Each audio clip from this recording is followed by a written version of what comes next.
बहन की चुप्पी कहानी का नाम है। राहुल और उसकी छोटी बहन निशा बचपन से ही एक दूसरे की जान थे। उनके पिता का देहांत तब हो गया था जब निशा केवल 10 साल की थी। उस दिन राहुल ने अपनी माँ का हाथ पकड़कर कहा था, माँ, आज से निशा की हर जिम्मेवारी मेरी है। समय बीतता गया। राहुल ने पढ़ाई के साथ साथ नौकरी की और अपनी बहन की पढ़ाई कभी नहीं रुकने दी। निशा भी अपने भाई को पिता जैसा सम्मान देती थी। राखी के दिन में हमेशा कहती, भैया, भगवान हर लड़की को आपके जैसा भाई दे। कुछ साल बाद राहुल की शादी पूजा से हो गई। पूजा पढ़ी लिखी और समझदार लड़की थी। शुरू शुरू में उसने निशा को अपनी बहन की तरह ही अपनाया।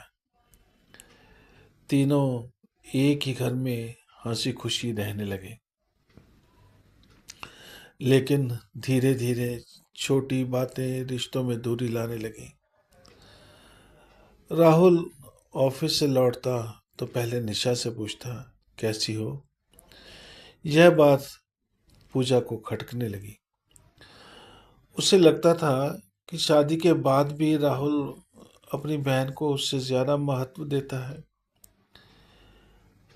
एक दिन पूजा की सहेली घर आई। उसने मुस्कुराते हुए कहा, अरे पूजा, तुम्हारी ननद तो अभी तक यही है। शादी के बाद भी भाई कल इतना लगाव ठीक नहीं। बस वही बात पूजा के मन में घर कर गई। अब वह हर छोटी बात का गलत मतलब निकालने लगी। यदि राहुल निशा के लिए किताब ले आता तो पूजा सोचती कि उसके लिए कभी कुछ नहीं लाता। अगर राहुल बहन की नौकरी की चिंता करता तो पूजा को लगता कि उसकी कोई अहमियत नहीं। उधर निशा सब समझ रही थी। उसने कई बार भाभी को खुश करने की कोशिश की। कभी उनके लिए खाना बनाती, कभी उनके साथ बाजार जाती। लेकिन पूजा के मन की दूरी कम नहीं हुई। एक शाम राहुल ऑफिस से लौटा तो घर में अजीब सी खामोशी थी। पूजा ने कहा, अब फैसला कर लो। इस घर में या तो मैं रहूंगी या तुम्हारी बहन। राहुल जैसे पत्थर का हो गया। उसने शांत स्वर में पूछा, पूजा, आखिर निशा ने ऐसा क्या किया है। पूजा बोली, उसने कुछ नहीं किया, लेकिन तुम्हारे दिल में मेरी जगह कभी बनी ही नहीं। यह सब निशा यह सब कमरे के बाहर खड़ी सुन रही थी। उसकी आंखों से आंसू बहने लगे। रात भर वह सो नहीं सकी।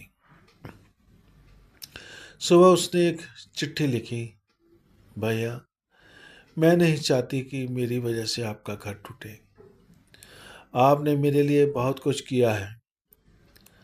अब मेरी बारी है कि मैं आपके परिवार की खुशी बचाऊं। मुझे मत ढूंढना, मैं ठीक रहूंगी।